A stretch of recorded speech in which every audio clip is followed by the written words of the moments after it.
เห็นคนตั้งอกตั้งใจเพื่อสิศึกษาธรรมปฏิบัติธรรมมันเป็นเรื่องประเสริฐที่สุด เห็นคนไปเข้าโรงเรียนเข้ามหาวิทยาลัยเป็นพันเป็นหมื่นมันก็บ่เป็นตาดีใจดอกต่อให้ไปเป็นล้านเป็นหมู่กันก็บ่น่าดีใจพอปานใดนั่นเป็นเรื่องวิชาการของโลกหาความรู้มาเพื่อสิมีความรู้หาเงินหาทองหายศหาอำนาจลางเทื่อก็บ่ได้หาแนวดีแนวงามใส่ตัวพอปานใดเก่งหลายๆฉลาดหลายๆบางเทื่อเปรียบพี่เอาเปรียบน้องเอาเปรียบบ้านเอาเปรียบเมืองเอาเปรียบฮอดพ่อฮอดแม่เอาเปรียบพ่อเอาเปรียบแม่บางเทื่อก็เบียดเบียนฮอดวัดวาศาสนาความรู้ความฉลาดเหล่านั้น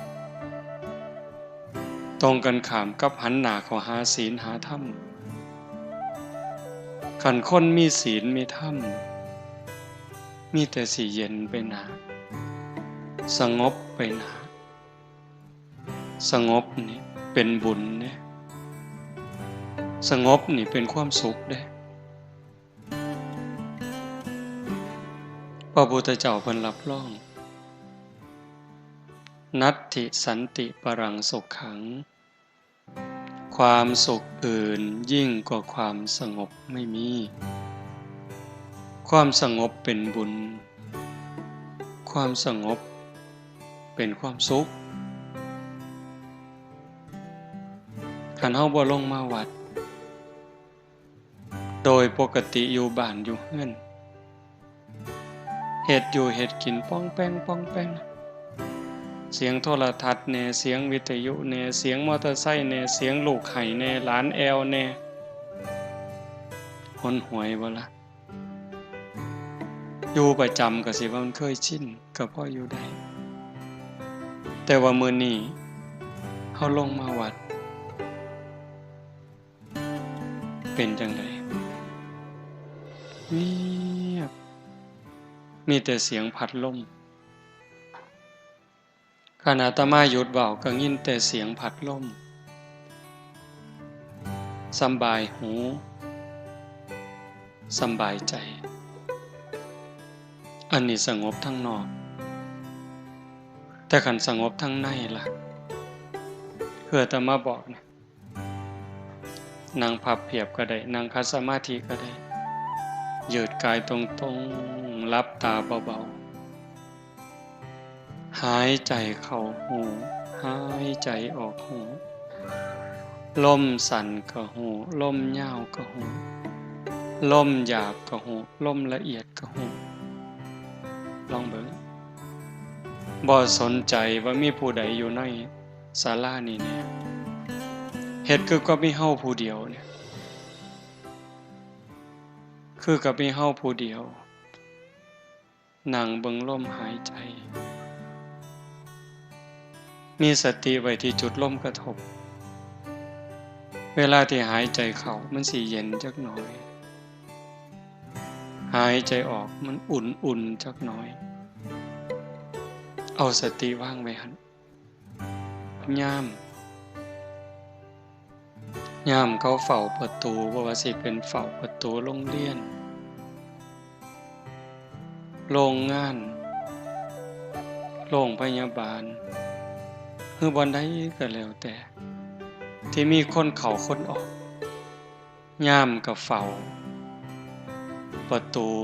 ซ่อมเบิ่งแต่คนเข้าคนออกเป็นผู้หญิงเป็นผู้ชายเข้าจักคนออกจักคนยามบ่ได้ตามไปดอกว่าคนเข้าไปทางในเขาเข้าไปเฮ็ดอีหยังเข้าออกไปทางนอกเขาไปหยังเขาไปไสบ่เกี่ยวเฮาตั้งสติไว้ที่จุดลมกระทบคือกัน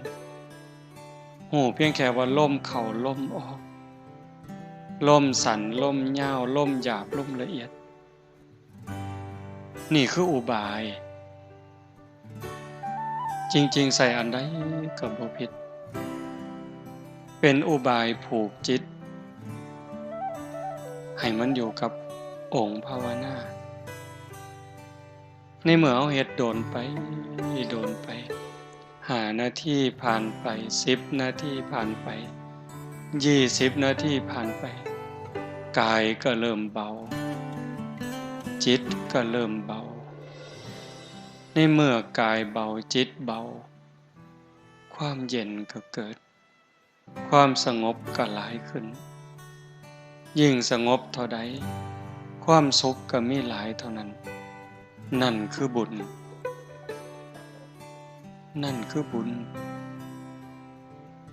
บุญเป็นที่เพิงปุญญานิปะละโลกัสสมิงปฏิทาโหนติปานินังเพราะเหตุว่าบุญนั้นเป็นที่พึ่งของสัตว์ทั้งหลายในโลกหน้าพร้อมทั้งโลกต่อไปเพิงยังก็บ่ประเสริฐสำกับเพิงบุญเพิงผัวเพิงเมียเพิงลูกเพิงหลานเพิงพี่เพิงน้องกับเพิงใดในข้าวที่หักกันในข้าวที่หักกันในข้าวที่มีศีลมีธรรมในใจคันเวลาใดที่ศีลที่ธรรมจืดจางไปจากใจแล้วผัวกลายเป็นข้าศึกศัตรูเมียก็กลายเป็นข้าศึกศัตรูลูกเต่าเหล่าหลานญาติพี่น้องกลายเป็นข้าศึกศัตรูเฮาได้ยินข่าวอยู่ซุมื้อผัวขาเมียมันบ่น่าเป็นแต่มันก็เป็นเมียขาผัวลูกขาพ่อแม่ขาลูกพี่น้องญาติทรัพย์สมบัติขานั่นที่เพิงภายนอกว่าท่านมั่นคงถาวรอีหยังบ่ท่านปลอดภัยแต่ว่าบุญเนี่ยกลายเป็นที่เพิงให้ความสุขให้ความเอิบอิ่มใจให้ความเจริญก้าวหน้าในโลกนี้ก็ตามโลกหน้าก็ตามบุญเป็นสื่อของความสุขอย่างว่าคันเฮ็ดไว้หลายๆเฮ็ดไว้ดูๆเก็บเล็กผสมน้อยห้อมเต่าตื่มกันคันบุญหลายเด้เกิดมาในตระกูลครอบครัวที่ยากจนแต่ว่าโดนไปดีย้อนลูกสำบายย้อนลูกได้ผัวกับผัวดีผัวคุณได้เมียกับเมียดีเมียคุณเกิดในตระกูลที่ยากจนคนแค้นลำบากลำบนแต่ว่าได้ผัวรวยเงินรวยทองแล้วก็รวยคุณงามความดีเพิงผ้าอาศัยพี่น้องเฮากับเพิงผ้าได้อันนั้นบุญนะลูกเกิดมากก็เสือถอยฟังค่ำลูกคุณเจริญรุ่งเรื่องไปในมือข้างหน้าโยมบางคนเป็นตาอ่อนซ่อนลูกเพิ่นมาบวชนำศึกไปวัน2 มื้อ3 มื้อไล่ๆกันผู้หนึ่งจบวิศวะทำงานระยองบ้านอื่นดอกอยู่ทั้งกันทะลมพ่อแม่เพิ่นก็สบายลูกผู้หญิงทำงานอยู่กระทรวงพัฒนาสังคมและความมั่นคงของมนุษย์ปฏิบัติธรรมบ่แต่งงานอยู่ก็สิบ่ท่านพ่อบังมักก็บ่จักแต่ว่าอยู่มาปานนี้บ่ท่านได้แต่งงานปฏิบัติธรรมตลอดร่างกายก็มอบให้สภากาชาติลูกผู้ชายจบวิศวะทำงานอยู่ระยองเหล้าบ่กินยาบ่สูบ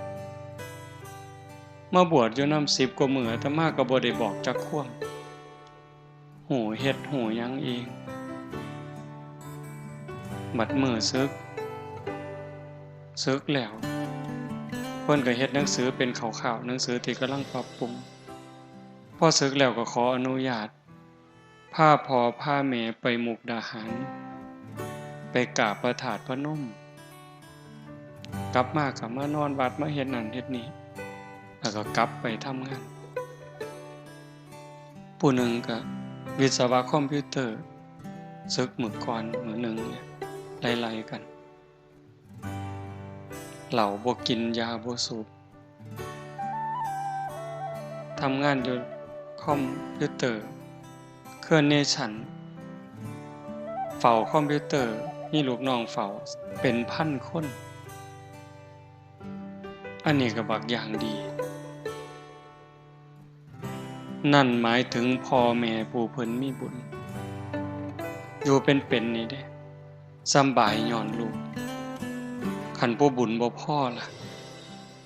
ยากย้อนลูกเจ้าของเกิดในครอบครัวที่พ่อแม่มีบุญมีศีลมีธรรมร่ำรวยพ่ออยู่พ่อกินบ่ลำบากพ่อแต่ตกครอบครัวมาผัวก็เมาเมียก็เล่นไพ่เล่นการพนันตกลูกตกหลานมากับผานอย่างเดียวเป็นหนี้เป็นสินย้อนลูกขึ้นโรงพักขึ้นศาลย้อนลูกเห็นบ่นั่นคือบุญบ่พอคำโบราณเพิ่นว่าบุญมีแล้วดีสิป่องใสคันแม่นบุญบ่ให้ของขี้หายสิแล่นโฮมอันนี้เว้าเฉพาะในโลกปัจจุบันเด้มันก็ส่งผลตั้งแต่เดี๋ยวนี้โลกปัจจุบันเนี่ยโยมถือว่าเป็นผู้มีบุญมีสติมีปัญญาเกิดในบ้านที่มีวัดมีว่ามีครูบาอาจารย์จูงเข้าหาศีลหาธรรมเฮาเองก็เป็นผู้บ่ประมาทยังใส่ใจสนใจเป็นเรื่องอีหลีเด้บุญเป็นที่พึ่ง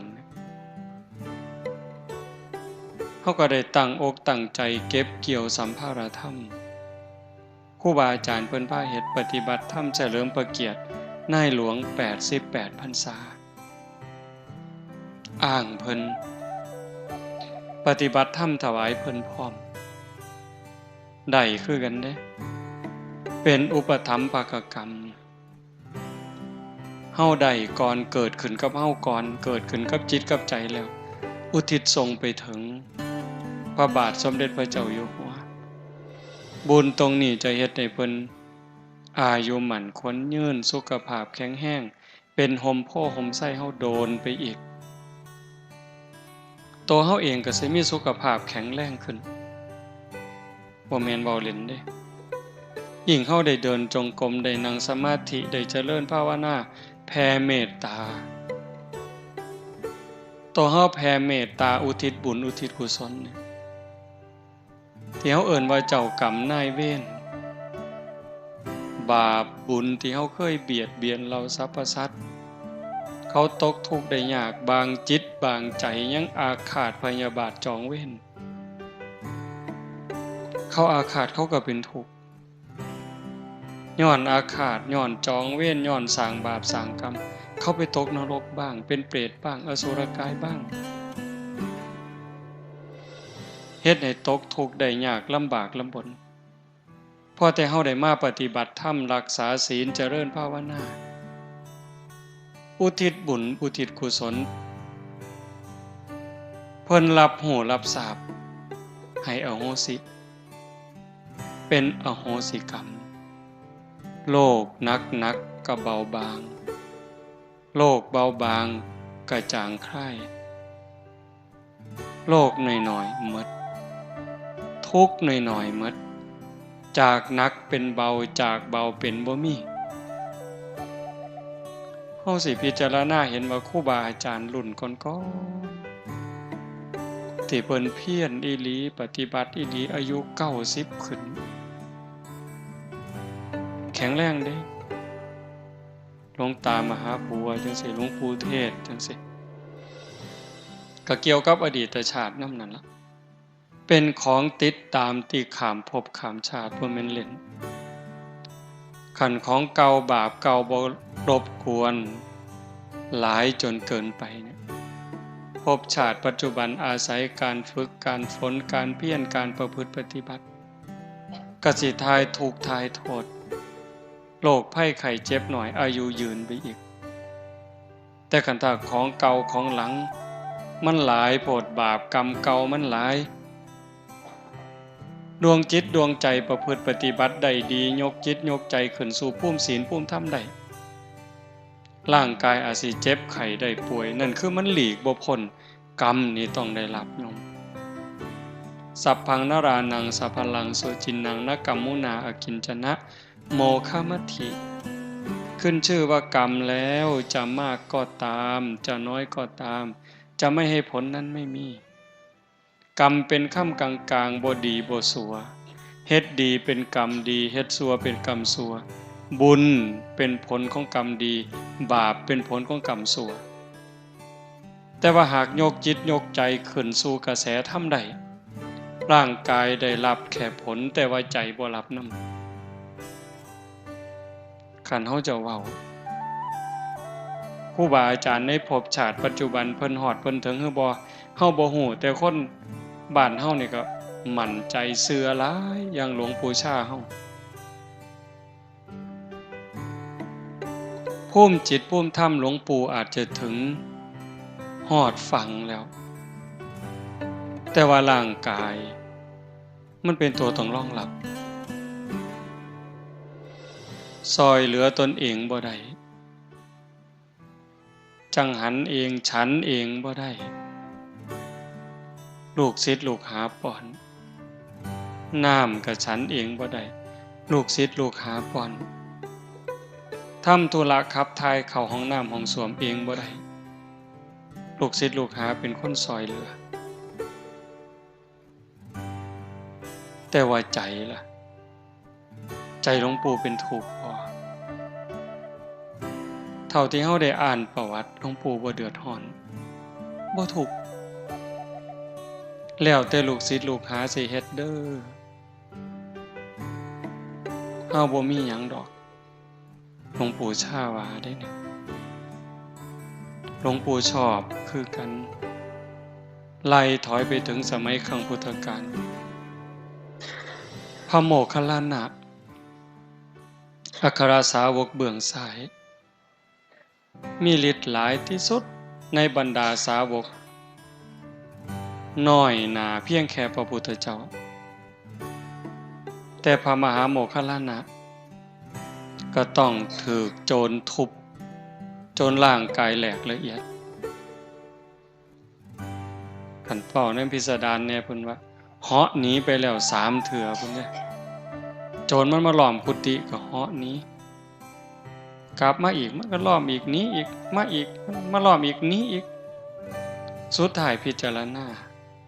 เป็นอีหยังมันจังสิมาล้อมขาล้อมตีเฮาแท้พิจารณาเห็นบาปกรรมเคยตีพ่อตีแม่ตั้งแต่อดีตชาติบ่หนีแล้วกรรมจะต้องได้รับก็เลยมานั่งให้ล่อให้โจรมันทุบสุดท้ายเขาก็ทุบจนแหลกละเอียดยังบ่ทันตายได้นี่คันบอกภาษาเฮาร่างกายแหลกละเอียดแล้วโจรมันหูว่าตายแล้วร่างกายแหลกละเอียดแล้วก็พากันหนีก็ใส่ฌานใส่สมาธิรวบรวมร่างกายเป็นโตเป็นตนอีกเทื่อนึงไปกราบลาพระพุทธเจ้าพุ่นเด้โยมกราบลาพระพุทธเจ้าแล้วก็จังกลับมาร่างกายแหลกคือเก่าดวงจิตจังออกจากร่างเรื่องจังสี่คันเว้าภาษาคนเฮาธรรมดายุคปัจจุบันส่วนใหญ่เขาบ่เชื่อแต่ถามอาตมาได้บัดเชื่อบ่อาตมาเชื่อเป็นหยังจังเชื่อเพราะพระพุทธเจ้าตรัสเรื่องสัจธรรมตรัสเรื่องความจริงธรรมะเป็นสัจจะเป็นความจริงเป็นอากาลิโกเอหิปัสสิโกเห็นบ่ สันทิฏฐิโกเป็นสิ่งที่ผู้ศึกษาและปฏิบัติจะพึงเห็นได้ด้วยตนเองอากาลิโกปฏิบัติได้ให้ผลได้ไม่จำกัดการเอหิปัสสิโกเป็นสิ่งที่เรียกให้มาดูท่านจงมาดูเถิดนี่คือท่าพิสูจน์ของจริงนั่นบ่ย่านเห็นว่าจังว่าโยมมาเฮ็ดเนี่ยนี่คือสิ่งที่โยมได้นี่คือบุญคือสิ่งที่เฮาได้เป็นสมบัติติดเนื้อติดตัวผัวเมียลูกหลานญาติพี่น้องตามผู้ใดไปเนี่ยว่าฮักกันฮักอีหลีอีหลอคือแก้วตาดวงใจเนี่ยผัวตายขันเมียยังเป็นสาวนี่โว้ย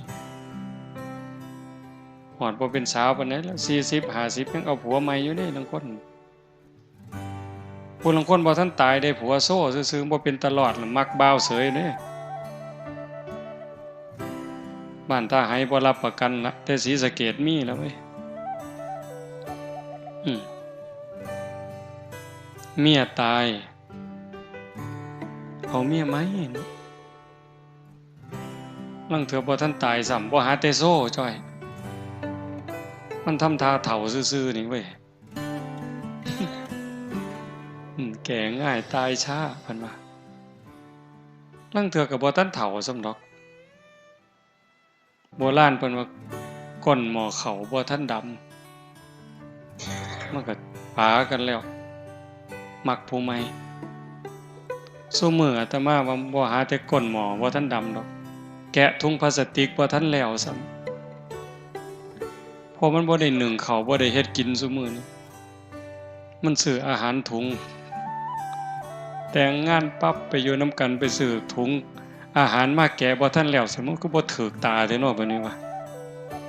ปาซ้ำโยมฝ่ายผู้แขนบ่ทันได้นับซะว่ามีจักเส้นไปคนละทางล่ะนั่นเห็นบ่สิเพิงได้จังได๋คันบ่มีศีลบ่มีธรรมเป็นเครื่องค้ำจุนใจแล้วมันเพิงบ่ได้แต่คันบุญล่ะเป็นที่เพิงผ้าอาศัยในภพชาติปัจจุบันในขณะเป็นได้ผัวกับผัวดีได้เมียกับเมียดีได้ลูกกับลูกดีเฮ็ดบ่พอได้ก็ได้บ่พอมีก็มีบ่พอเหลือก็เหลือโรคภัยไข้เจ็บหน่อยอายุก็ยืนบัดนี้ไปไสก็มีแต่คนหักคนแพงต่างกันเด้คนมีบุญกับคนบ่มีบุญผู้จังหนึ่งผู้บุญหลายบ่งามปานใดดอกแต่ว่าเบิ่งปานใดก็พอเบิ่งบ่อิ่มนะโยมบ่งามพอเป็นนางสาวไทยบ่พอเป็นพระเอกหนังดอกแต่ว่าเหลียวเบิ่งแล้วมันบ่อิ่มตามีเสน่ห์อยู่ในตัวลึกๆทำงานก็มีผู้ใหญ่เมตตาให้ความสนับสนุนนี่บุญเด้แม่นสิตายจากโลกนี้กลับไปสู่สุคติมีสวรรค์เป็นต้นเกิดใหม่ใส่บุญกินบุญทั้งสวรรค์เป็นร้อยวันพันปีเมื่อเวลาต้องกลับมาเกิดเป็นคนอีกขันบ่ทันถึงความเป็นพระอริยเจ้าบ่ทันถึงที่สุดแห่งธรรมก็ต้องกลับมาเกิดอีกพอกลับมาเกิดปั๊บเกิดในตระกูลสูงอันนี้บุญหลายดิเกิดในตระกูลสูงบุญหลายไปกว่านั้นอวัยวะครบถ้วนหน้าตาดีผิวพรรณดีฐานะดีสติปัญญาดีเฉลียวฉลาดโรคภัยไข้เจ็บหน่อยอายุยืนสารพัดเฮาสิได้ยินคำว่าสัตว์โลกเป็นไปตามกรรมอันนี้เป็นเรื่องที่ต้องพิจารณาเด้กรรมเป็นค่ำกลางๆบ่ได้ดีบ่ได้ชั่วเฮ็ดดีเป็นกรรมดีเฮ็ดชั่วเป็นกรรมชั่วบางคนเกิดในตระกูลสูงพุ่นละเชื่อเจ้ามอมนั่นมอมนี่แต่ว่าขันบุญบ่พอมันก็ซับซ้อนพระพุทธเจ้าเพิ่นว่าเรื่องกรรมเรื่องวิบากเนี่ยเป็นอจินไตย คือกันกับด้ายเปียกด้ายเปียกที่มันทับถมกันมันหยุ่งปลดยากแก้ยากโยมเขาจะเห็นว่าบางคนเกิดในตระกูลสูงเชื่อพระวงศ์แต่ว่าขี้ร้ายเห็นบ่เกิดในตระกูลสูงเชื่อพระวงศ์บางคนก็หน้าตาดีแต่ว่าโง่เอาติล่ะก็เป็นหมดทั้งเทื่อพิการทั้งเทื่อโรคหลายจังซี่นั่นคือบุญบ่พร้อมมันบ่สมบูรณ์เฮ็ดดีอันนึงแต่ว่าขาดอันนึงให้ท่านเนี่ยสิเฮ็ดให้รวยแต่ว่าขาเขามาท่านน่ะรวยอยู่แต่ว่าอายุสั้นมักเบียดเบียนสัตว์มาท่านมาทำบุญรวยอยู่แต่พิการเอาติล่ะรวยอยู่แต่ว่าโรคหลายเอาติล่ะบ่สามารถทานศีลมันก็สารพัดเธอมันสิสมบูรณ์หมดทุกอย่างคนที่เพิ่นสมบูรณ์หมดทุกอย่างอะโยมเกิดในตระกูลสูงพร้อมงามพร้อมรวยพร้อมโรคภัยไข้เจ็บน้อยพร้อมอายุยืนพร้อมเพิ่นมีเทิงทานเทิงศีลเทิงภาวนาเทิงเมตตาเทิงซอยเหลือเทิงเกื้อกูลบ่อิจฉาบ่ริษยาจิตใจดีจิตใจงามมีเมตตาต่อเราสัตว์บ่มีที่สุดบ่มีประมาณได้เจริญสมาธิภาวนาได้ประพฤติปฏิบัติเต็มที่มีแนวเฮ็ดให้สร้างก็บ่สร้างเฮ็ดให้เครียดก็บ่เครียดมันบ่ง่ายที่เฮ็ดใจได้จังซั่นก็ต้องอาศัยการฝึกการฝนการอบรมจังซี่จะว่างานปฏิบัติธรรมนี่เป็นงานสืบสานอายุพระพุทธศาสนาเป็นงานสร้างจิตวิญญาณพอเฮาบ่ได้เกิดชาตินี้ชาติเดียวโยมคันเฮาเชื่อตามพระพุทธเจ้าเฮาบ่ได้เกิดชาตินี้ชาติเดียวเฮาผู้เดียวนี่หวยนับคู่บ่เลือดเฮาผู้เดียวนี่คันเอามาโฮมกันเกิดมาแต่ละภพแต่ละชาติถือแค้นถือขาเอาเลือดเฮาผู้เดียวมาโฮมกันนี่หลายกว่าน้ำในมหาสมุทรเห็นบ่น้ำตาเฮาผู้เดียวห้องไห้ในเวลาเสียอกเสียใจถือกันถือแกล้งห้องไห้หาพ่อหาแม่ห้องไห้หาผัวหาเมียเนี่ยคันเอามาโฮมกันก็หลายกว่าน้ำในทะเลน้ำตาเฮาผู้เดียวนี่แต่ละภพแต่ละชาติเอามาโฮมกันกระดูกเข้าผู้เดียวเกิดมาแล้วตายเกิดมาแล้วตายเอากระดูกเข้าผู้เดียวมากองโฮมกันหลายกว่าภูเขาเวปุลบรรพตจังซั่นเฮาบ่ได้เกิดขึ้นมาเทื่อนึงเทื่อเดียวตายลงไปเที่ยวนี้ก็บ่ได้จบจังว่าวัฏสงสารบ่มีเบื้องต้นบ่มีท่ามกลางบ่มีที่สุดพระพุทธเจ้าเพิ่นบอกแต่ว่าเฮามีปัญญามีบุญหลายนะถึงแม้นว่าสิยากจนคนแค้นเกิดบ้านนอกคอกหน้าบ่ร่ำบ่รวยพอปานใดแต่ว่าเฮาก็ดีอย่างหนึ่งเกิดมาพ้อวัดพ้อว่าพ้อพระพุทธศาสนาได้มีโอกาสมาเติมบุญให้เจ้าของนี่เป็นเรื่องดีเด้เฮ็ดบุญก็เฮ็ดแบบคนฉลาดนี่เฮ็ดง่ายๆนี่เฮ็ดง่ายๆนี่โยมผู้ใดได้ขางัวเนี่ยนี่มาเฮ็ดบุญมื้อนี้เลี้ยงแขกเลี้ยงคนได้ขางัวขาหมูขาเป็ดขาไก่บ่นี่สะอาดแล้วเด้นี่ศีลข้อที่1บ่ได้เบียดเบียนทรัพย์สินสมบัติของผู้ใดบ่ได้ลักบ่ได้จี้ได้ปล้นบ่ได้เบียดเบียนจิตใจผัวเมียลูกเต้าเล่าหลานผู้อื่นคำเว้าคำจาก็บ่ได้เว้าคำเท็จส่อเสียดเพ้อเจ้อเว้าให้ไผเจ็บอกเจ็บใจบ่ต้องเลี้ยงเหล้าเลี้ยงยาเสียเงินเสียทองอีหยังเด้นี่บุญนี่เป็นบุญบริสุทธิ์อาบน้ำอาบทาสะอาดสะอ้านแล้วใส่ชุดขาวลงมาวัดโยมลองเบิ่งเด้พิจารณาเด้มาแบบง่ายๆเงินก็บ่ต้องเตรียมจ่อย ผู้บ่เตรียมก็บ่เตรียมบ่มีจักสลึงหลวงพ่อเพิ่นก็บ่ได้เว้าดอกไม้ดอกเดียวบ่ติดมือมาเพิ่นก็บ่ว่าแต่มันสิกลายเป็นบุญบักอย่างใหญ่เด้คันเทียบกับบุญที่เฮาเฮ็ดอยู่เฮือนบุญแจกข้าวหาพ่อหาแม่หาปู่ย่าตายายคันผู้บ่เข้าใจนี่บาปตั้งแต่มื้อโฮมกันบ่ทันฮอดมื้อบุญเด้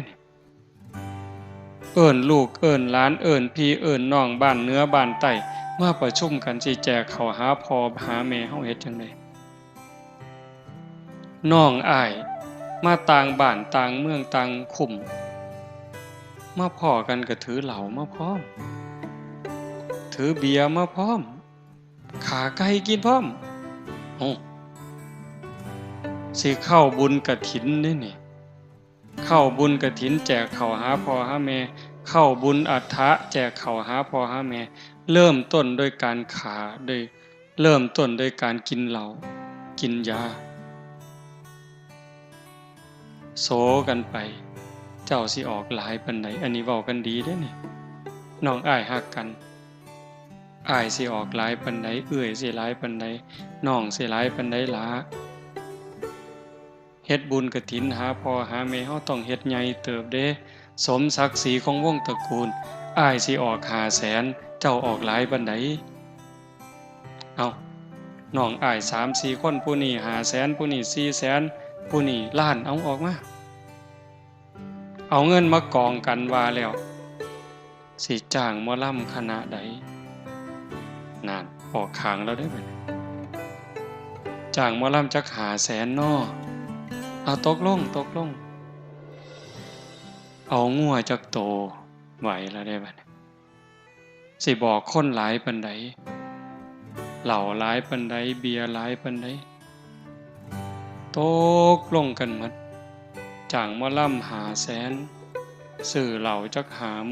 50,000ซื้องัวซื้อหมูจัก50,000นิมนต์พระจัก5 องค์เนาะองค์ละ10 บาทนี่บัดสิเอาบุญได้บัดนี้รอให้เฮือนอื่นเขานิมนต์ไปซะก่อนพอมันเหลือหน่อยลงจังบ่ไปหลายอยู่เฮือนเจ้าของนะครูบาหัวดีแต่เด็กคนนี่ก็ได้คันบอกก็ว่าอยากให้พระอยู่หลายๆอยู่โดนๆให้อยากพระเต็มวัดเต็มว่ามัดนิมนต์แล้วเอา5 องค์เพิ่นว่า9 องค์บางหม่องนิมนต์แต่เจ้าอาวาสโอ้ยอาตมาเป็นลูกวัดนี่หนีมันเลยละเว้ย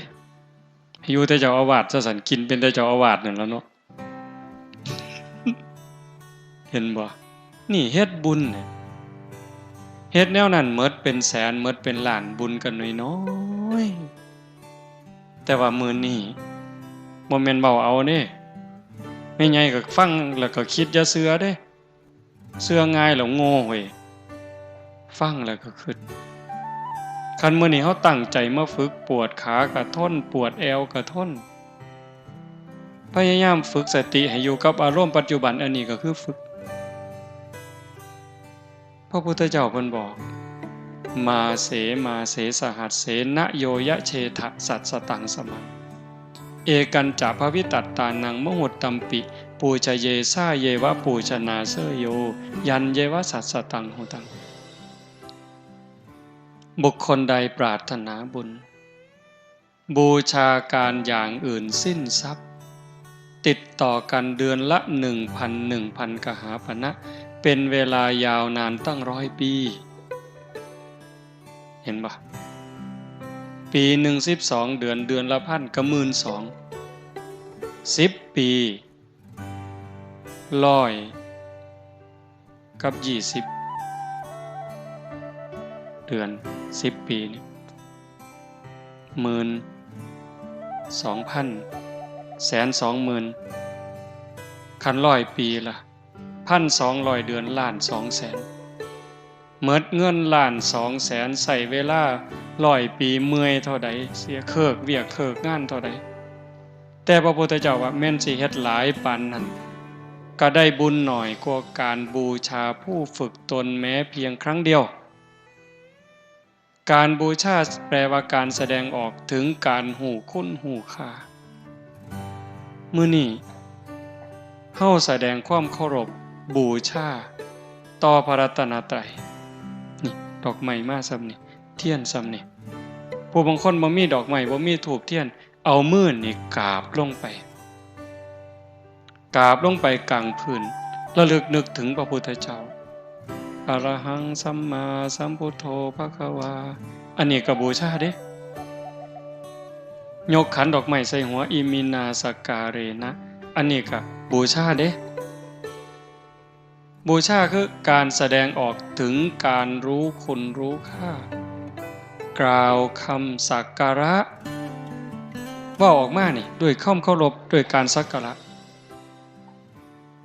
เพียงแค่กล่าวคำอรหังสัมมาสวากขาโตสุปฏิปันโนเทื่อเดียวได้บุญหลายกว่าผู้ไปทำบุญอย่างอื่นเลี้ยงเหล่าเลี้ยงยาขาสัตว์ตัดชีวิตจ้างมาหลองมาล่ำมาสู่กันเบิงเมิดเงินตั้งว่า1,200,000ใส่เวลา100 ปีได้บุญหน่อยกว่าการมากราบลงกลางพื้นซื่อๆนี่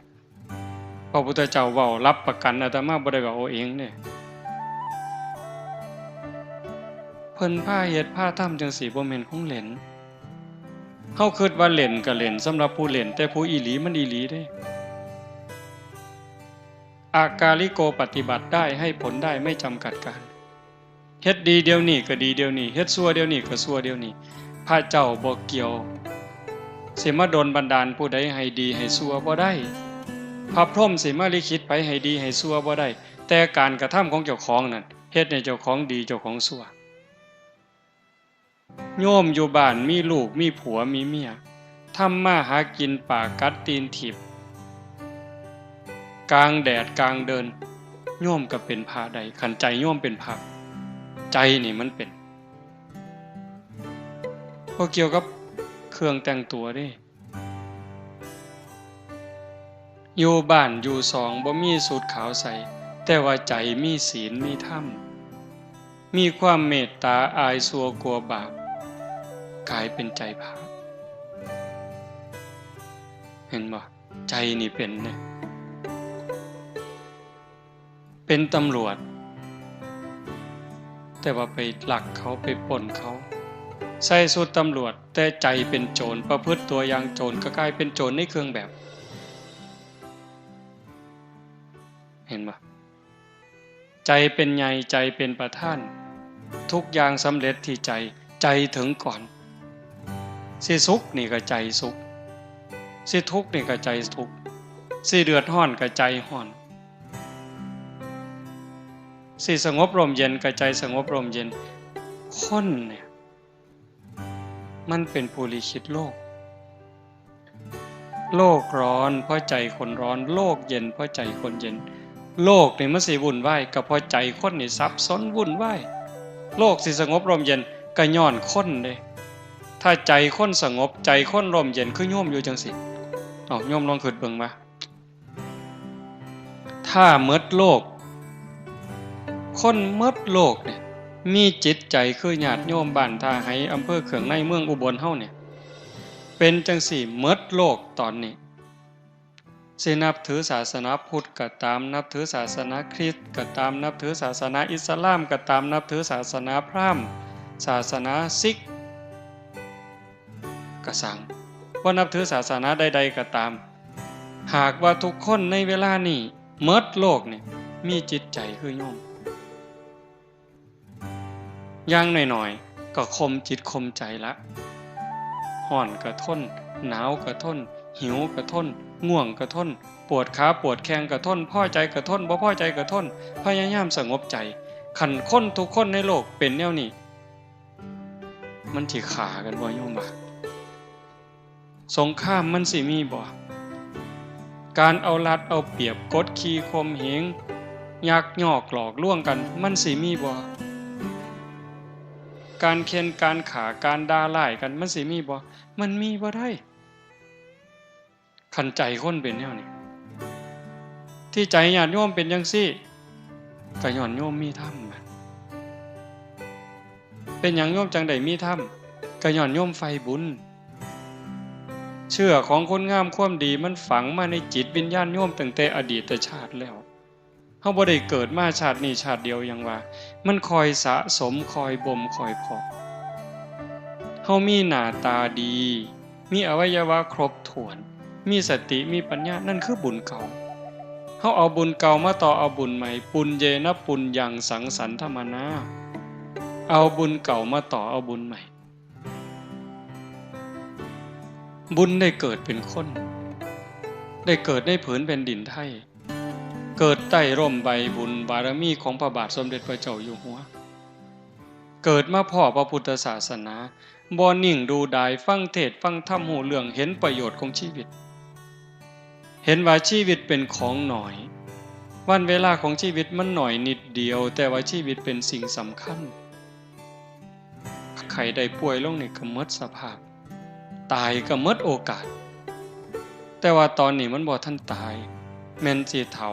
แม่นสิแก่แม่นสิหลงลืมสุขภาพสมบูรณ์บ้างบ่สมบูรณ์บ้างแต่ตอนนี้ชีวิตยังมีอยู่ยังแยกผิดแยกถูกแยกดีแยกชั่วเว้าดีก็ได้เว้าร้ายก็เป็นแต่ว่าเฮาอยากได้บุญอยากได้ดีอยากมีความเจริญเฮาก็เอาชีวิตที่เหลือนี่เข้ามาวัดนี่คือคนมีปัญญานี่คือคนฉลาดผู้บางคนแข็งแรงกว่าเฮาเด้ปุ่นไปร้องเพลงอยู่ในคาราโอเกะพุ่นไปกินเหล้าอยู่พุ่นไปเที่ยวหยังต่อหยังอยู่พุ่นบ่คิดน้ำศีลน้ำธรรมเลยอันนั่นก็ได้ของดีมากได้ร่างกายได้ชีวิตของความเป็นมนุษย์มาบักอย่างดีแต่ว่าบุญบ่พอเกิดมิจฉาทิฏฐิบ่ได้เชื่อว่าบาปมีบุญมีชาติหน้าชาติก่อนนรกสวรรค์อีหยัง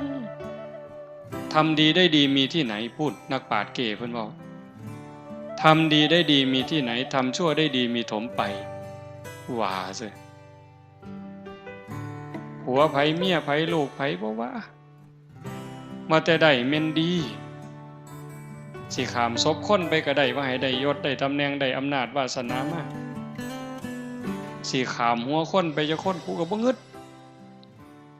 อันแนวนั้นได้ไม่เป็นร้อยล้านพันล้านแสนล้านก็สร้างโยมอย่าไปอ่อนซ่อนอย่าไปงึดมาเป็นร้อยล้านมีอำนาจขับโลกนั่นคือคนขาดทุน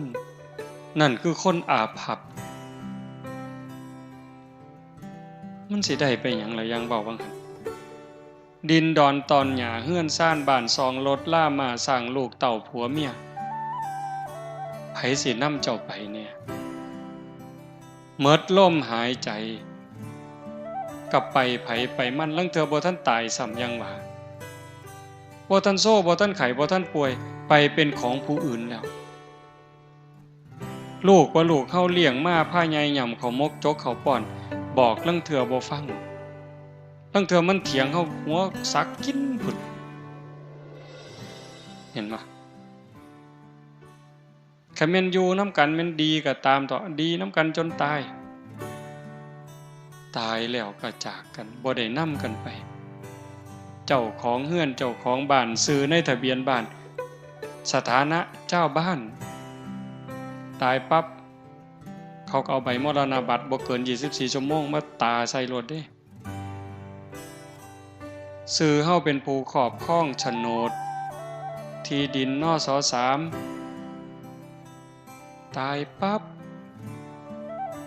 คันบ่ทันโอนบ่ทันหยังเขาก็ไปฟ้องคนตายลูกเขาได้นี่ฟ้องโยมคือบ่จะว่าหน้าเฮาก็ว่าหน้าเฮานะซาวมาเอง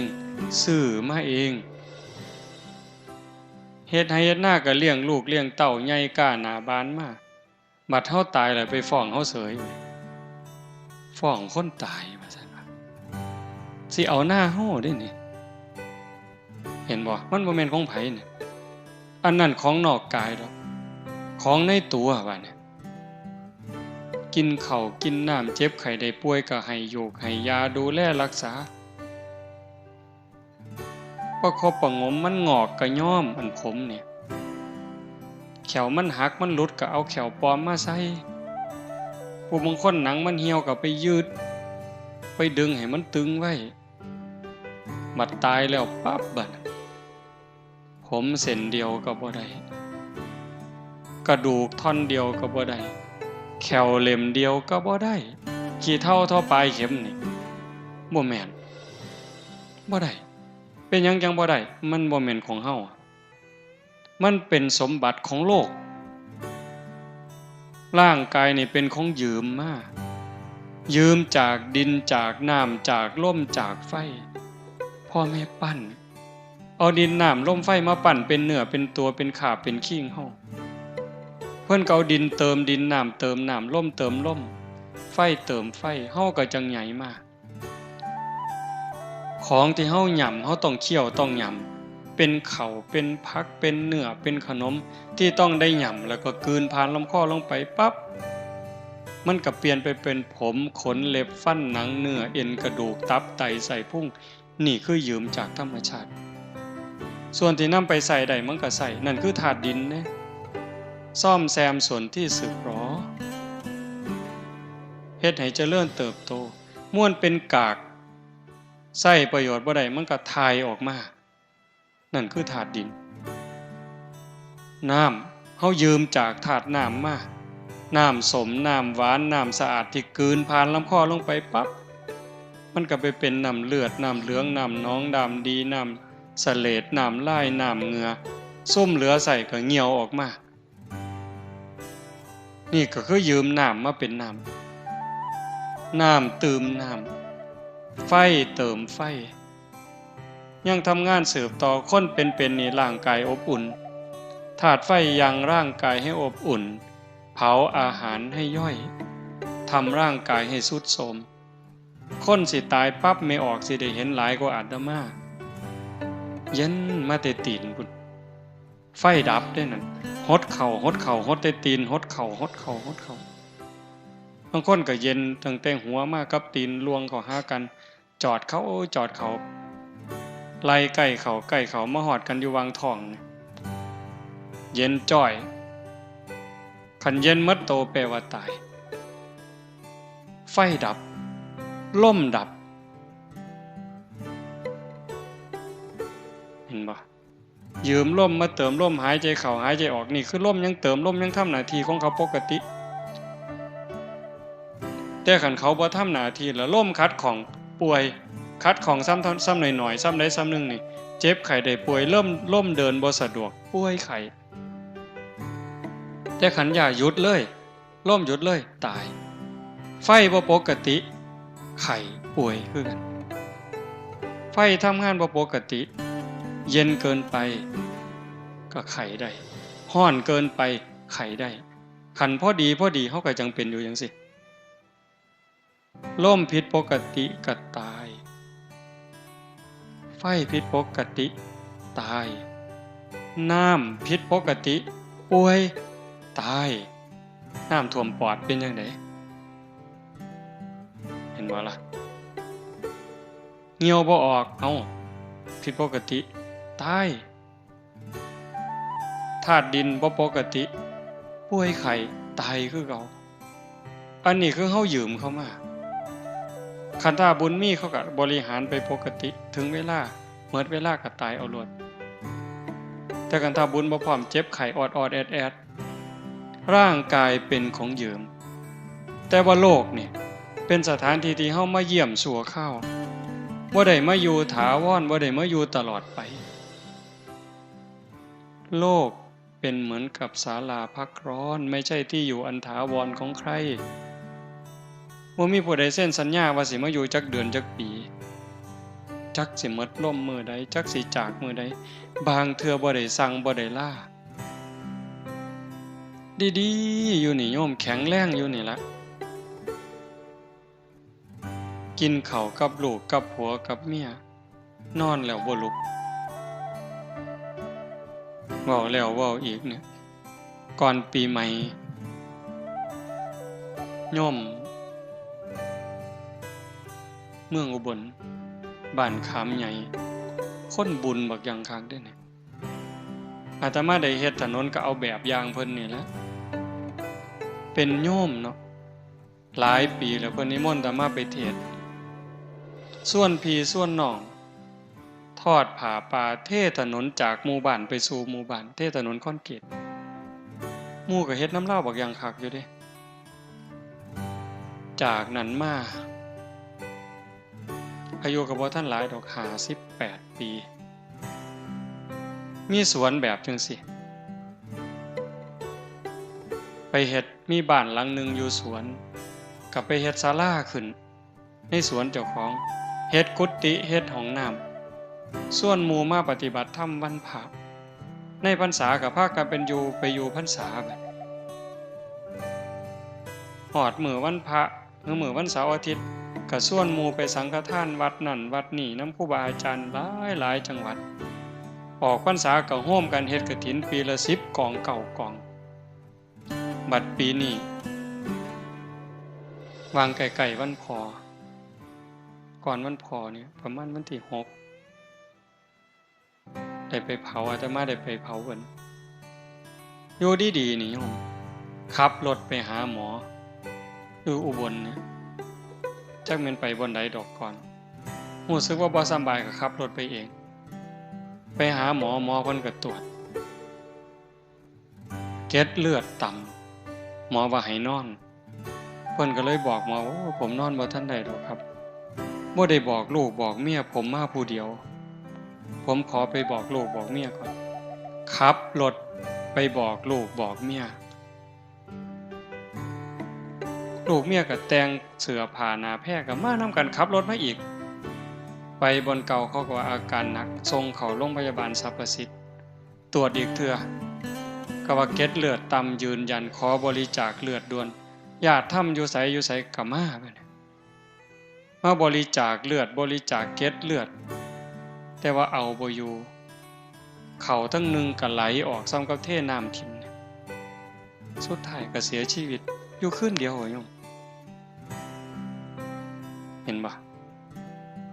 โยมอีกผู้หนึ่งวันที่4ผู้หญิงมาเนี่ยวันที่4ท่านว่าอาตมาพาปฏิบัติธรรมหน้าศาลากลาง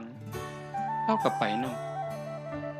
อยู่จนแจ้งยามมื้อเช้าเราก็ไปตักบาตรอยู่อบตบ้านเราทั้งราศียามมื้อแลงก็กินข้าวกับลูกกับผัวกับเมียก็นอนกับลูกกับผัวแล้วก็นอนตี3เสร็จลุกมาเข้าห้องน้ำกลับไปนอนใหม่พอนอนลงข้าวเดียวหายใจแห้งกึกผัวปลุกปุ้มขึ้นรถไปโรงพยาบาลราศีไปหอดหมอเขาว่าเมิดล่มตั้งแต่ครึ่งทางอันนี้บ่ได้สั่งบ่ได้ล่าได้คนบุญบักคักได้นี่ทอดผ้าป่าทอดกฐินสร้างวัดสร้างพระพุทธรูปใหญ่หลายๆหม่องแต่บัดสุดท้ายก็คือจังซี่คนดีก็ตายคนชั่วก็ตายแต่ว่าเฮาสิตายแบบคนดีเฮาสิตายแบบคนชั่วมันบ่จบโยมคันตายแล้วมันจบเนี่ยอาตมาก็สิเศร้าเว้าแต่หึงแต่มันบ่จบเด้งานจังซี่เป็นงานฝึกงานบุญอย่างอื่นมันก็ได้แต่บุญนะเฮาฟังเข้าใจบ่สวดมนต์วางแรงอาตมาเชื่อว่าสวดคำสอนของพระศาสนานี่ขอแรกเลยเฮาเอิ้นว่าหัวใจสัพพปาปัสสะการนังการไม่ทำบาปทั้งปวงนี่ขอแรกพระพุทธเจ้าบ่สอนเขาก็สอนมาแต่ก่อนแล้ว2กุศลสูปสัมปทาการทำกุศลให้ถึงพร้อมอันนี้เขาก็สอนก่อนพระพุทธเจ้าแล้วพระพุทธเจ้าว่าถึกแล้วพระองค์ก็นำมาสอนต่อละบาปถูกต้องบำเพ็ญบุญก็ดีงาม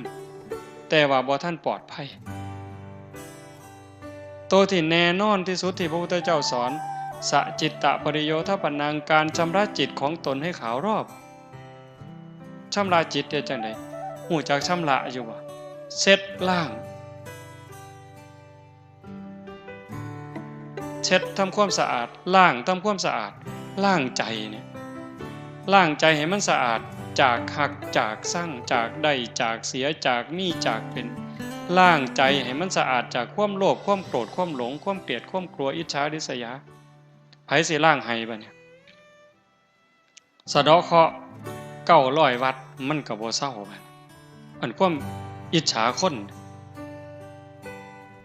รดน้ำมนต์ห่วยอย่าสาว่าแต่น้ำมนต์นะเอาน้ำซี่มาหมดล้างก็บ่เซาเด้อันโลกอิจฉาคนนี่โยมเคยอิจฉาคนบ่โยมเคยอิจฉาคนบ่เจ้ามันเป็นจังได๋อิจฉาคนเนี่ยอิจฉาตาร้อนแม่นบ่สมมุติว่าอิจฉาเฮาอิจฉาคุณนายกเนี่ยได้ยินแต่ชื่อลาวเฮาก็บ่เป็นตาอยู่แล้วฮ้อนหูฮ้อนหวยล่ะยิ่งคนย่องเราโอ้ยแม่ใหญ่กจะแม่นเราดีเด้อเราเป็นคนใจบุญสุนทานซอยเหลือบ้านซอยเหลือเมืองโอ้ยทั้งนี้ใจสิขาดแล้วกูแฮงซังอยู่แฮงแต่มาเว้าเจ้าเคยเป็นบ่แนวนี้มันดีบ่บัดนี้สร้างคนนี่อิจฉาคนนี่มันดีบ่ก็หัวมันบ่ดีอยู่แต่หมู่เจ้าก็บ่เลิกโง่คือฉลาดบัดนี้อิจฉาตาร้อนคันเรามาทางนี้แล้วเห็นกับพุ่นหันหน้าไปทางพุ่นกูบ่อยากเห็น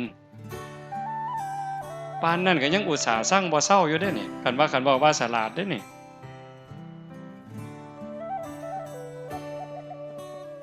ให้ล้างใจตรงนั้น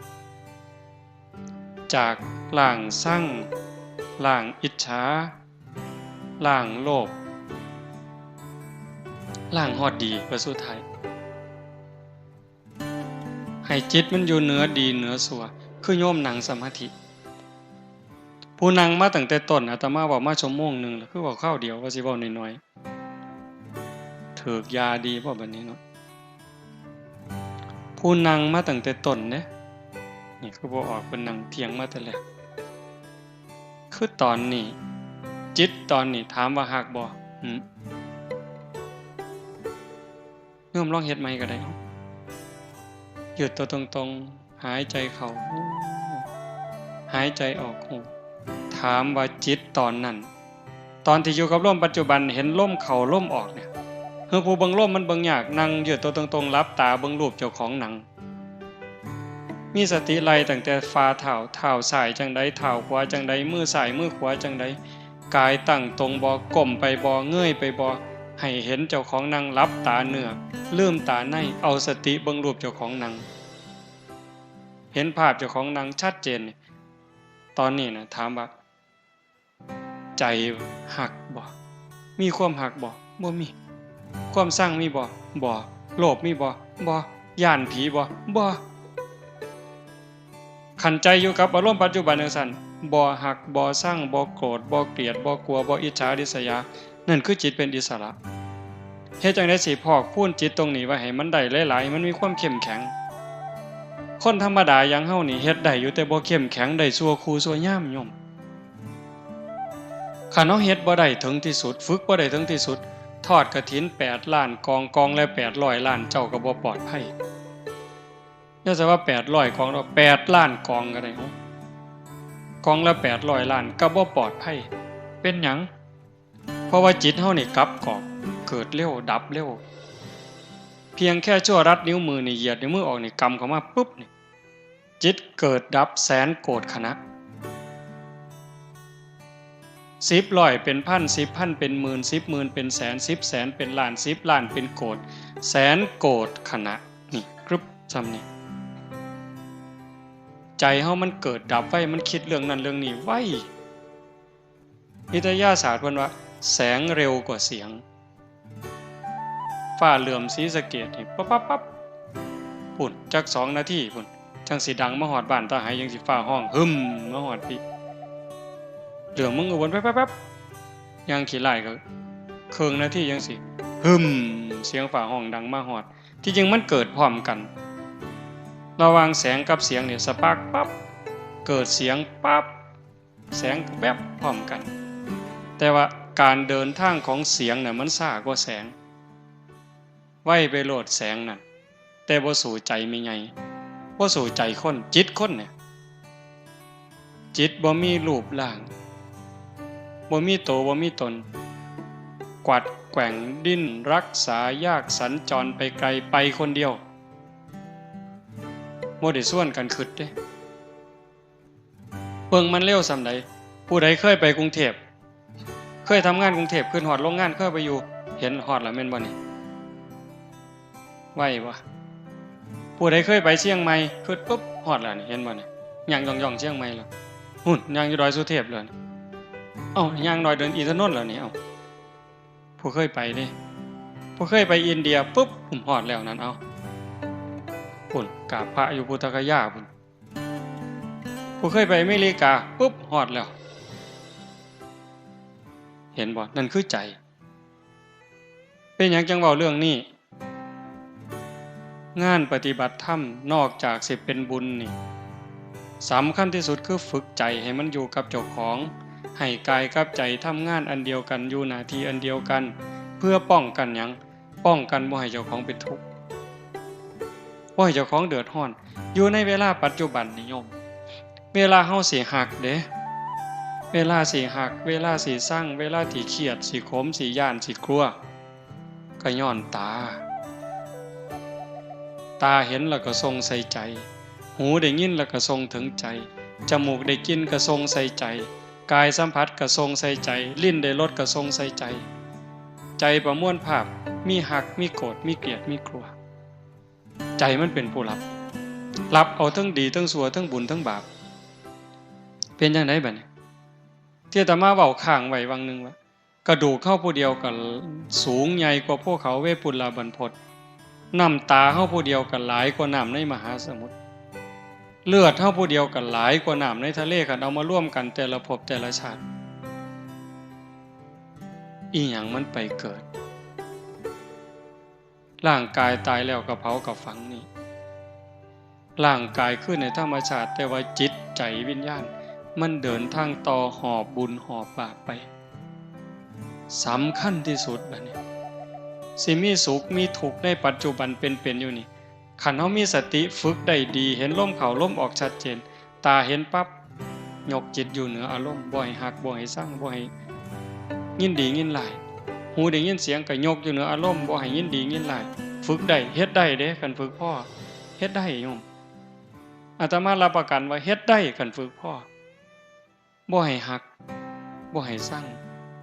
ตาเห็นก็สร้างหูได้ยินก็สร้างจมูกได้กินก็ตามลิ้นได้รสก็ตามกายสัมผัสเย็นร้อนร้อนแข็งก็บ่ให้ดีใจเสียใจให้เป็นปกติอยู่คือเก่าซ้ำบ่เห็นบ่ได้ยินแต่ว่าเข้าใจหมดแล้วจัดการได้หมดแล้วอันนั้นคือฝึกเป็นฝึกได้อันนี้ในขณะที่เป็นสำคัญขึ้นไปอีกเว้ยบัดสิตายโยมบัดเฮาสิตายนี่ที่ว่าบางหันทอดกฐิน8ล้านกองละ800ล้านก็บ่ทันปลอดภัยเพราะว่าเฮานี่เฮ็ดทั้งบุญทั้งบาปเด้โยมทั้งที่คนบุญมักบุญคือญาติโยมนี่ล่ะแต่ก็เผลอเฮ็ดบาปฮอดครูบาอาจารย์พระสงฆ์องค์นี้นั่งเทื่อก็เผลอเฮ็ดบาปเด็ดใบใหม่เสียหญ้าเสียยุ่งยืนเงี่ยวจังซี่เอาฉันข้าวเพี้ยนฉันจังหันฉันเพี้ยนกินข้าวค่ำใหญ่ฉันค่ำใหญ่ก็บาปอีกล่ะเขาดีล่ะฉันไปนำว่าไปนำก็บาปอีกแล้ว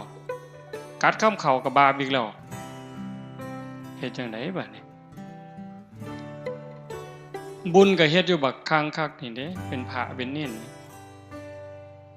ไหว้พระสวดมนต์เดินจงกรมนั่งสมาธิเว้าธรรมะให้ญาติโยมฟังแต่บัดกัดข้ามเข่าซื่อๆก็บาปนั่นคือสติมันขาดเป็นจังได๋บัดสิตายมันมาฟ้องใจเฮาบ่ได้เริ่มหยังจักอย่างโยมฟังดีๆเด้อสิจบแล้วเด้จิตเฮานี่บ่ได้เริ่มหยังจักอย่างมันบันทึกข้อมูลที่เฮาเฮ็ดมาด้วยกายวาจาใจที่ถึงพร้อมด้วยเจตนาความคิดคำเว้าการกระทำใดๆตั้งแต่เฮาจำความใดถึงพร้อมเจตนามันถูกบันทึกไว้ในใจเฮาหมดคอมพิวเตอร์ว่ามันเก่งมันสิเก่งเพราะบันไดไวรัสกินข้อมูลเสียมิดปล่อยซ้อยไวรัสกินข้อมูลในคอมพิวเตอร์ข้อมูลเสียหายแต่ว่าใจเฮานี่โยมมันบ่ได้ลืมหยังจักอย่างโยมเพียงแต่ว่ามื้อนี้เฮาบ่เห็นซื่อๆคันโยมได้นั่งสมาธิได้เดินจงกรมฝึกจิตฝึกใจไปจักระยะหนึ่งมันจะเริ่มจำ จำได้เรื่องเล็กๆน้อยๆคอรอแคแลจอกหลอกแจกแหลกจำหมดจำไปพุ่นล่ะฮอดนอนในกระด้งพุ่นโอ้ยอาตมาจำได้อะโยมบ่คิดว่าสิจำจักเม็ดจักสิจำมาเฮ็ดหยังเนาะของจังซั่นนอนในกระด้งเพิ่นเอาสมุดกับดินสอไว้เทิงหัวมีมีดโกนอยู่เทิงหัวแม่เพิ่นป้อนข้าวเลิกศีลมาไว้ครึ่งเขาเอาตีนลูกกับตีนแม่ไปนำกันเอาหัวลูกหนุนเขานี่ยำข้าวมกไว้ตองเหย้านี่จำได้บักดีเลยเด้นี่พอหางซ่อนตักมา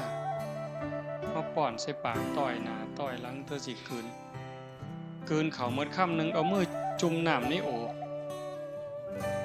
ยดใส่ปากป้อนเขาบ่ทันแล้วขี่ใส่ขาเพิ่นบ่สั่งบ่เครียดลางมื้อป้อนเขาบ่ทันแล้วเฮาบ่ทันอิ่มซักผู้เขาใหญ่กว่าเอื้อยเขาผู้เขาเป็นเอื้อยแล่นมาญาติกินข้าวหมกจื้อได้จักสิจื้อไม่เป็นประโยชน์อีหยังอันของจังซั่นอันนี้บอกว่ามันบ่ลืมถ้ามาจำได้ย่างน้ำก้นโยมแม่เป็นเด็กน้อยกำลังย่างเป็นหาบเพิ่นหาบกระตาหน้ามันสิฟังนึงมันสิเป็นแอนกลางเป็นคู่ทั้งปีเป็นโน่นซ้ายทั้งนี้เป็นโน่นสิขึ้นมาบ้านย่างมากำลังยกขาขอมกันแท้โยมแม่เพิ่นว่าสิพาไปอยู่บ้านพ้นขาวไปอยู่น้ำปูน้ำยาจำได้จักสิจำให้มันเป็นอีหยังอันนี้เรื่องจังสี่บ่ถึงว่าเป็นบาปเป็นกรรมแต่ว่าเรื่องที่เฮาฆ่าสัตว์ตัดชีวิตไปอูฐกินนู่นผู้ใดเคยอูฐกินนู่นเนี่ยสอนหวกสอนปลาลูกคอกได้เม่งนะข้าวสารผู้ใดเคยเป็นแน่นี่สอนแพร่กระแงงได้เม่งข้าวสารนี่ยัดใส่ปากเลยโอ้ได้กุ้งเต้นจับหนวดมันไว้กัดกินเลยบ่ไปใส่ได้ย่ายนี่มันถ้าเอาเฮาหมดได้นี่สอนได้หัวขี้โพบีบขี้แตกแก๊ดหัวกบบีบไว้ปัญญังหัวขี้โพบ่เอาบันไดหัวเขียดไก่หน้านี่มันบ่มีขี้บันไดแฮงแต่ดีจักล้านโตแล้วเจ้าหมดแดงดินมันขึ้นมาบนกินเขาอยู่ใต้ตารางเฮือนอยู่ใกล้เถียงหน้าต้มน้ำร้อนเทลวกนั่นเสร็จหมดนี่ม่วนหมู่นี่แง่หมดแดงลองเบิ่งหายหนูบัดนี้อาตมาได้เฮ็ดน้ำพุ่นผ้าเฮ็ดเนาะไปเกี่ยวเขาพ่อหนูจังสิปุ่มเฟื่องอัดไว้หม่องนึงเทน้ำหายบัดนี้แล่นออกมาถือขวานไม้มูดเอาบัดนี้ได้หลายตัวแฮงแต่หมานบัดนี้บ่ฮู้ว่าบาปจักเม็ดได้ใหญ่ลองเบิ่งติล่ะคนปานนั้นนี่ไปเอาต่อบัดนี้พูนกกใหม่บักสูงนึงผู้ใหญ่เพิ่นก็ขึ้นเอาไฟอูดไฟล่นได้ห่วงมันลงมาอาตมาเป็นเด็กน้อยก็แกะบัดแกะเอาลูกมันใส่คุไปแกะถือคนนึงแม่มันวิวออกมาใส่หัวเอาตกให้หน้าบ่ได้ห้องบ่ได้สั่งเลยตกให้หน้าท้วนโลดเป็นจังไดบัดจื้อมาหมดบัดนี้แต่กี้บ่จื้อเด้นี่วัดมาบวชนี่มาจื้อขอรอแค่แลเล็กๆน้อยๆสิ่งเหล่านี้มันสิเอามาฟ้องเฮาบัดยามเฮาเจ็บยามเฮาเจ็บยามเฮาไข้ยามเฮาสิตายมันสิเอาแนวหมู่นี้มาคันใจเฮานึกเห็นภาพบ่ดีใจขาดปัดตอนนั้นไปบ่ดีก่อนไปนรกก่อนที่จริงบุญก็บ่ไปไสล่ะบุญอยู่หั่นล่ะแต่ว่าใจมันไหลลงต่ำตามใจน้ำสิไหลลงตามหอมบ่ทันไหลกอดขึ้นเวียนเกี่ยวสู่ดอยแนวดีแนวงามบ่คิดแต่แนวบ่ดีเด้ดำรินี่พระพุทธเจ้าเพิ่นจึงสอนให้ในมรรคมีองค์8สัมมาสังกัปโปดำริชอบดำริออกจากกามเลยข้อที่1เลยนี่อวิหิงสาวิตโปดำริออกจากการบ่ เบียดเบียนนำหลีออกจากการบ่มุ่งร้ายนั่นคือทางถูกแต่ว่าใจคนล่ะยอมซ่อมเบิ่งเจ้าของได้โยมคนวัดคนว่าคนเฒ่าปานนี้ล่ะใจมันคิดเรื่องหยังคิดเรื่องกามบ่รูปรสเสียงสัมผัสอยู่ซื่อๆจิตมันสิไปคิดแต่เรื่องจังซั่นเกือกกลัวอยู่จังซั่นออกจากเรื่องกามรูปรสกลิ่นเสียงล่ะเบียดเบียนสิไปเอาของผู้ใดสิไปโกงเอาของผู้ใดคันบ่จังซั่นปั๊บผู้ใดมันเฮ็ดหยังให้กูพยาบาทได้บัดนี้ผู้นั้นมันเคยว่าให้กูผู้นี้มันเคยเอาเปรียบกูผู้นั้นมันเฮ็ดพี่กูน้องกูอันนั่งสมาธินี่ไม่อาตมาเคยเว้าหมู่อาตมาก็เป็นอยู่ดอกแต่หันบ่ทันเว้าปานเล่าอาจารย์สมคิดจันนิ่งหนองไปนั่งนำกันอยู่วัดพิษป่านแก่งอำเภอเขมราชไปนำกันปีนั้นหลายองค์นั่งสมาธิชั่วโมงนึงอะโยมนั่งอยู่ชั่วโมงนึงนำกันก็เที่ยงที่รีไปก็ได้วัดหลวงพ่อใหญ่เพิ่นแผ่เมตตาแผ่เมตตาอย่างดีเด้นี่สัพเพสัตตาสุขิตาโหนตุอเวลาโหนตุว่าไปพอแผ่เมตตาจบไหว้พระเลิกสมาธิเป็นจังไดอาจารย์สมคิดเว้าความแรกขออภัยนะโยมอยากเตะปากผู้ใหญ่บ้านเด้ว่าซั่นอ้าวเป็นหยังล่ะเครียดให้ผู้ใหญ่บ้านเพิ่นก็เป็นเจ้าอาวาสเพิ่นปั่นไฟแห้งบัดนี้ยุคนั้นทุกวัดเขาสิมีห้านหมอลำแม่นบ่ล่ะรุ่นอาตมาไปอยู่สกลนำอาจารย์สมภพใหม่ๆมันคักเด้บ่ได้ย่านตายจักเม็ดได้ตอนนั้นอาจารย์สมคิดคือกันบ้านเพิ่นอยู่อุดรอำเภอศรีธาตุม่างห้านหมอลำเขาเพิ่นเดินหมอลำกับปลูกกกไม้ใส่เดินวัดผู้ใหญ่บ้านเขาเอางัวมาลามซุมื้อเพิ่นก็ไปผูกกกไม้ใส่ที่บัดเอาไปมาพวกทั้งพระผูกกกไม้บัดนี้ผู้ใหญ่บ้านเขางัวมาลามพิษกันหลายผู้นึงกับปลูกผู้นึงกับงัวมาลามสู่กันอยู่เป็นพรรษาออกพรรษามาผู้ใหญ่บ้านกับผ้าลูกบ้านผ้าพี่พ่อน้องเขามาไล่เพิ่นหนีบัดหนีมากกระเซิงมากบัดนี้ไปปฏิบัติธรรมนำกันนั่งสมาธิชั่วโมงนึงแล้วก็คือเห็นแต่ผู้ใหญ่บ้านเอางัวมาผูกใส่กกไม้ลาวที่บัดนี้ออกจากสมาธิก็อยากเตะผู้ใหญ่บ้านทนตัวบัดนี้เบิ่งติล่ะแทนที่นั่งสมาธิจิตสิสงบจิตสิเย็นมันสิมียุบหนอพองหนอพุทโธอีหยังเกิดเห็นแต่หน้าผู้ใหญ่บ้านที่ลี่อยู่ตั้งแต่เดิมนั่นคือใจโยมรักษามันง่ายบ่เจ้าว่าพยาบาทบัดเฮาสิตายมันเป็นจังซี่ปั๊บโอ้ยโยมพระกับพระไผกับไผไปเลยนรกอย่างเดียวคันมันขึ้นฮอดบุญมานี่เห็นภาพเจ้าของนั่งสมาธิเห็นภาพแม่ขาวพ่อขาวหลายๆใจขาดตอนนั้นเจ้าบอกว่าข่อยบ่ไปข่อยอยากลงนรกบ่ได้เด้โยมมาบานเพิ่นก็เตะขึ้นสวรรค์เลยเด้เตะขึ้นสวรรค์เลยข่อยบ่ไปเพิ่นก็ว่าเจ้าต้องไปเลยเด้นั่นเพราะว่าใจมันไปจิตดวงสุดท้ายในชีวิตนี้เป็นจิตดวงแรกของชีวิตหน้าการฝึกการฝนนี่ยังจำเป็นอาตมานั่นเป็นมือสุดท้ายนี่บอกให้ฟังว่าคันแม่นว่ามันตายอาตมากับบ่ทันหม่มนรกเป่าเต็มปากเลยโยมมื้อวันที่31นะสวดมนต์ข้ามปีพอดีเทิงภูเขานี่ภูเขาปั่นเอาเองพวกรถเพิ่นเฮ็ดมันมีก้อนหินขอรอแค่แลเนาะอาตมาเพิ่นสิลงไปอาตมาเลยว่าโอ้เจ้าไปเคลียร์ให้แน่เอารถไปเอาก้อนหินออกจักหน่อยเพื่อให้มันนั่งสบายมันมีหญ้ามีหยังน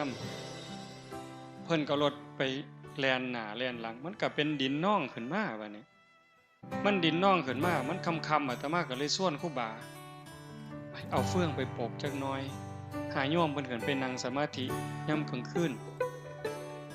ก็พากันเอาเฟืองขึ้นไปเอาเฟืองปก มันผันล่มมื้อวันที่31นั่นล่มแห้งๆมันบ่ซองไปใต้ฐานพระเพิ่นเห็นศาสตร์บัดนี้โอ้ปูเฟื่องแล้วก็เอาศาสตร์มาปูโยมก็4คนก็เจ้าก็มาสมทบมาแต่กันทะลักในมาแต่แถวๆนั้นอีกโยม4คนพระอีกองค์หนึ่ง2กับอาตมาปูศาสตร์แล้วอาตมาเป็นเห็นขอนไม้ยูคาประมาณแขนเนี่ยโยมมันก็ใหญ่เติบเนาะเฮ็ดจังได๋เนาะเอามือคุ้ยบ่ตีนก็เอาตีนไปยันตีนยันมันก็ขยับแล้วสิเอาย่านศาสตร์มันปลิวลงภูเขาก็สิเอาไม้มาทับถนศาสตร์บัดนี้พอแต่ไปยกขึ้นมาปั๊บเลิศโยมหัวว่าเป็นหยังนี่เลยไม่งอด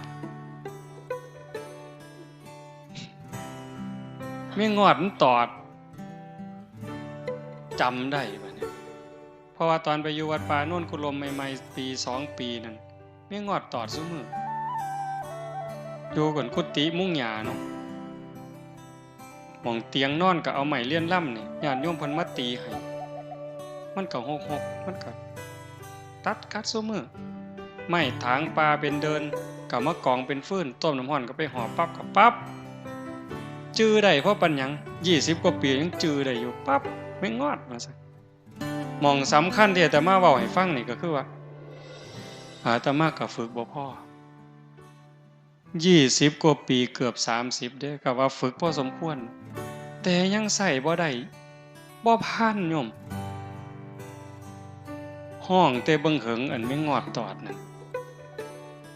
อันนี้เพิ่นมาพากรรมฐานเด้นี่ไปเทศน์ให้คนฟังก็บอกให้เจริญสติเด้นี่เขาเอิ้นเป็นอาจารย์เขาเอิ้นพ่อครูเพิ่นลังมอง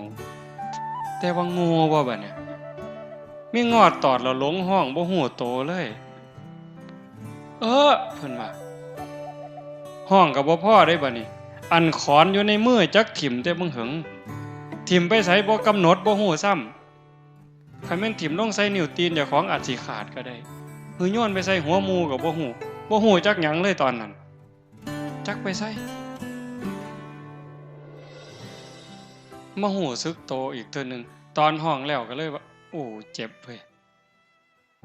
แต่ว่าอย่าทุกข์นะ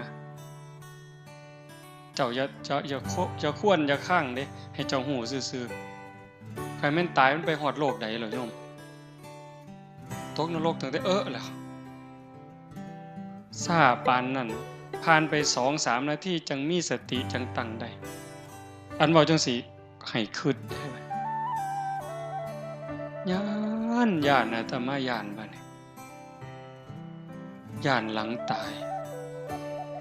ทุกข์ในขณะที่ตายว่าทุกข์ในขณะที่เป็นมันทุกข์เห็นอยู่แต่เฮาทนได้ทุกข์จากพ่อตายแม่ตายผัวตายเมียตายลูกหลังพัดภาคเฮาทนได้อยู่เป็นไข้เป็นหนาวปวดแขวทนเจ็บท้องออกลูกก็ว่าพ่อตาพ่อจือโยมก็บ่จือนี่คือมันชินเห็นบ่แต่ว่าทุกข์หลังตายล่ะนรกล่ะเป็นแนวใดเปรตเป็นแนวใดคันตามตำราเนี่ยมันเป็นตาญาณแท้จังว่าเพิ่นพาเฮ็ดงานจังซี่ปฏิบัติจังซี่ให้โยมตั้งใจมื้อนี้ซ้ำมาฝึกกลับไปอยู่บ้านอยู่เฮือนนั่นคือสนามรบวัดนี่มันเป็นบ่อนฝึก เก่งก็เก่งอยู่บ่อนฝึกแล้วมวยมันซ้อมอยู่ค่ายมันเตะก็สอบปานสิขาดตกเตะเป้าก็ปานสิขาดใส่หมู่พุ่นล่ะแต่ว่าขึ้นเวทีนี่ขาสั่นเที่ยๆยกขาก็บ่ขึ้นยกกำปั้นก็บ่ขึ้นจากมัดหนักก็กลายเป็นหนักมัดไปโลดดอกอันนี้มาวัดนี่มานั่งสมาธิหลับตามิ่งๆนี่บ่มีผู้ใดห้ายเจ้าเนาะพระก็มีแต่ย่องเจ้าก็สบายใจดีอันนี้มันสนามฝึกลบไปเฮือนผัวก็จมเอา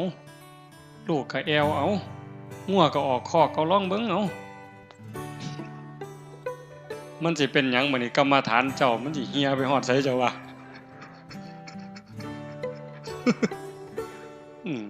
บ่ต้องเว้าทั้งล้มสิตายเด้จักสิเจ็บแขวจักสิเจ็บข้างจักสิเจ็บตับเจ็บปอดแล้วโรคมะเร็งมันยังแต่บ่ย่านสารพัดโยม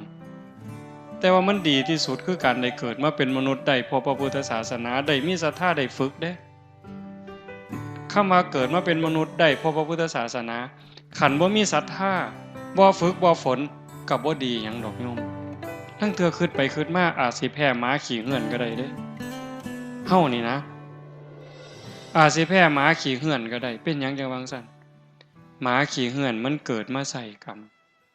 มันตายชาตินี้ตายปั๊บมันอาจจะไปเกิดเป็นเทวดาก็ได้อันคนเฮาผู้หล่อๆผู้งามๆนี่ผู้อยู่ดีกินดีแต่ว่าจิตใจบ่มีศีลบ่มีธรรมนี่ไว้ตายปั๊บมันอาจจะไปเกิดเป็นหมาขี่เหือนก็ได้แลกกันก็ได้เด้อบัดนี้ฝ่าวเฮ็ดเด้อบัดนี้ผู้เฒ่าเด้อญาติโยมเด้อฝ่าวเฮ็ดบุญน้อยๆก็ฝ่าวเฮ็ดดีกับพ่อกับแม่พ่อแม่เนี่ยเป็นพระอรหันต์เป็นบ่อบุญอีหลีอีหลอคนอยู่ข้างอยู่เคียงกับผัวกับเมียกับลูกกับเต่าเว้าดีนำเขาเฮ็ดดีนำเขาลงวัดลงว่าได้เอาคันมีโอกาสก็ส่วนวันที่15 14 15ไปโฮมประพฤติปฏิบัตินำกันเพิ่นเฮ็ดลานถ้ำใหม่อยากโฮมพี่น้องไปนั่งให้มันเต็มปีนี้อาจสิมีแนวดีๆอาตมาใจบ่ดีวางหนึ่งว่าสิเศร้าซะดอกคิดเบื่อคิดนายแต่บัดซ่อมมันก็เป็นตาหลายกว่าเก่าบัดนี้แหมมื้อนี้ซุมมาแต่กรุงเทพก็สิมาซุมมาแต่โคราชก็สิมามันยากนำคนมื้อนี้นะก็ว่าสิมามันเอาไปมาสิหลายเด้นี่หลายก็หลายไปโลดไปสิม่วนคิดว่าสิพาโยมฝึกหลายๆปีนี้ฝึกหลายกว่าปีกายพาเล่นหลายโพดคราวเดียวก็ร้องเพลงคราวเดียวก็ร้องเพลงเนาะนี่ก็สิมีบ่มีก็บ่ฮู้แล้วแต่ว่าจะพาปฏิบัติให้หลายขึ้นเพื่อเห็นแล้วว่าเฮานี่บ่ปานใดไม่งอดตอดก็ลงห้องจักสิห้องให้มันเป็นหยังก็ปวดซ้ำเก่านะบ่ห้องแล้วก็แล้วแต่นั่นคือขาดสติจังว่าต้องฝึกต้องฝนต้องเขี่ยวเจ้าของให้เต็มที่ว่าได้สรุปได้ว่าบ่มีผู้ใดซอยไผเจ้าของซอยเจ้าของกันฝึกได้ก็เอาตัวรอดคันฝึกบ่ได้ก็เอาตัวบ่รอดเข้าใจเนาะมื้อนี้สมควรแก่เวลาใช้เวลามาชั่วโมงครึ่งโยมขออนุโมทนาสาธุกับคณะสงฆ์ครูบาอาจารย์ญาติโยมสุโขสุขคนท้ายที่สุดก็ขอรัตนาอังอิงอำนาจแห่งคุณพระศรีรัตนตรัยคุณของพระพุทธเจ้าพระธรรมพระสงฆ์และอำนาจแห่งบุญกุศลคุณงามความดีที่มีทั้งหมดทั้งมวลในสากลจักรวาลจงหลอมร่วมเป็นตบะเป็นเดชะเป็นพลวปัจจัยอำนวยหนุนทรงให้ครูบาอาจารย์ญาติโยมทุกท่านจงเป็นผู้เจริญงอกงามในภาษาธรรมคำสั่งสอนขององค์สมเด็จพระบรมศาสดาตลอดทั้งจตุรพิธพรชัยคืออายุวันนะสุขภละปฏิพันธ์ธรรมสารสมบัติให้เป็นผู้มีสัมมาทิฏฐิมีโอกาสประพฤติธรรมปฏิบัติธรรมให้ได้เข้าถึงธรรมที่พระท่านได้เข้าถึงได้หูแจ้งธรรมที่พระท่านได้หูแจ้งจนสามารถนำตนในพ้นทุกข์ได้มีความสุขกายสุขใจปรารถนาสิ่งหนึ่งประการใดหากเป็นไปโดยชอบประกอบโดยธรรมก็ขอให้ความหวังความปรารถนานั้นจงสำเร็จทุกๆประการโดยทั่วกันทุกท่านทุกคนทุกรูปทุกนามเถิด